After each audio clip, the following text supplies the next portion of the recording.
Stockey has wandered into the studio. We had a chair for you, just ready. This is good basketball, high school basketball. This is championship time, busy time, lots of fans, lots of energy, and lots of games. And we've got them all for you today. Ready. Here it comes, Super Saturday for Operation High School, and we begin this basketball bonanza in the Berg. Shenley against the house for the city crown. Shenley will start us off. Lee Smith, actually the cheerleaders are going to start us off, and then we'll get to Mr. Smith. Check it out. He picks it off, and then he'll find Aaron Jackson for the layup, and it's Shenley by 7. Westinghouse's Anthony Mitchell on the next possession. Takes it away, and then gets it back and picks up the 2. The house down 32-28 at halftime. Shenley scoring in the second half. James Myers drives to the hoop, and it's a three-point play there. Then the Spartans, Brian Carell, the sweet turnaround J. Shenley wins it 59-52, beating the house for the 3rd time this season, but it wasn't easy.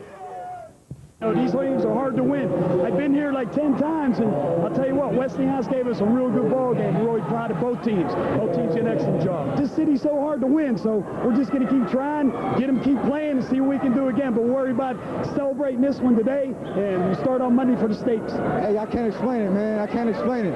We're working on since what? September, November for this, man.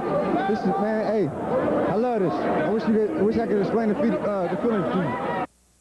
Now to those wild Whippeal finals. We begin with the boys of AAA, the championship game pitting the Wildcats of Shenango against Shadyside Academy. The Indians won the States a year ago but lost the Whippeal title game.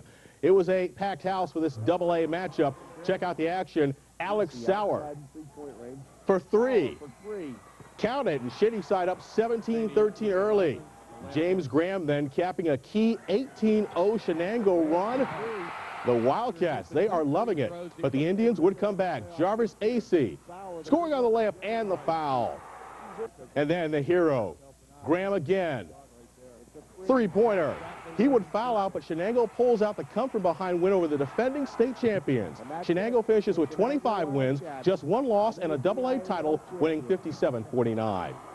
Now, while the boys held court at Duquesne University, the ladies laid claim to a championship at Pitts Fieldhouse. In the Quad A game, Oakland Catholic trying to stop an Upper St. Clair club that had lost just once all season long. And Operation High School was there to count down the final moments. Carissa Tenner and Ann Batts scoring 15 each to lead USC to the victory over former Olympian Susie McConnell-Serio and her Oakland Catholic club.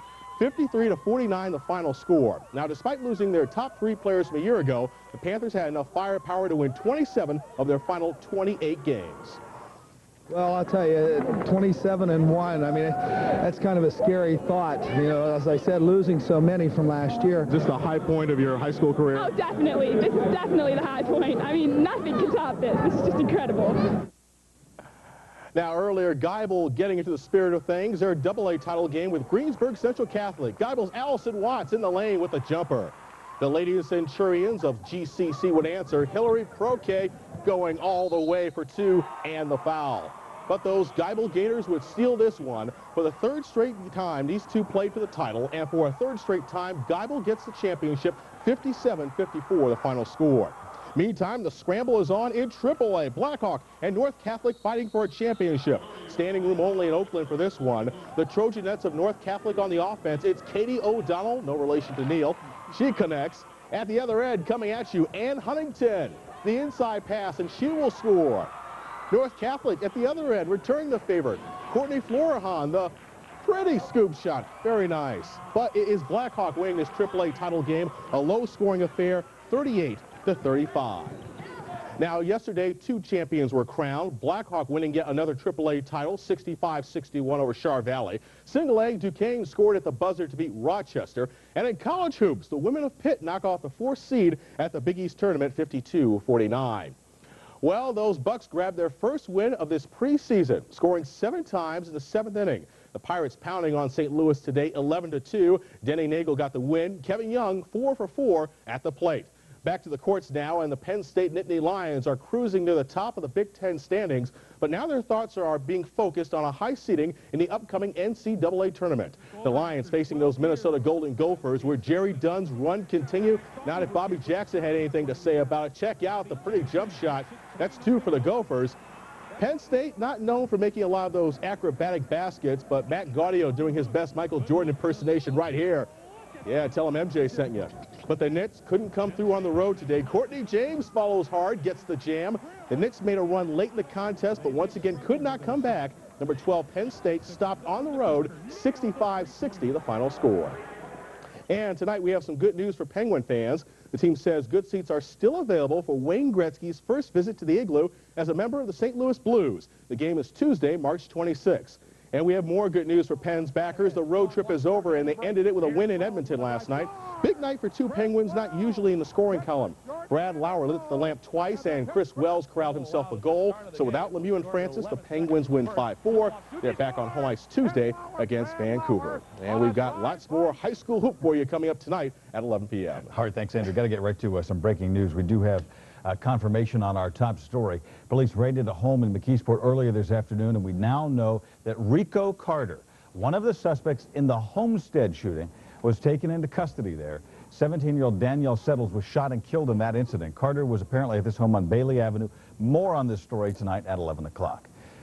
And finally, this half hour, a special project celebrating a grand opening today. The Community Toy Lending Project began today in the Hill District. Families can take part for a small fee. Membership means that toys, videos, games, they can borrow them. The Toy Lending Project also has some free workshops for parents and kids. That does it for our 6 o'clock broadcast. Thanks for joining us. Tell us what you think about it. Call the feedback line right now, 1-800-WTAE4 News. Have a good night, and here's what you're talking about.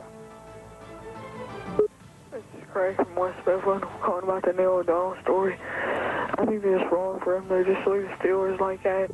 Lisa from Greensburg in Westmoreland County. I'm calling about the Neil O'Donnell trade. I would just like to say that I really think this country's priorities need to be put in order when there are people who don't have a place to live or food to eat, and we are paying one football player that type of money.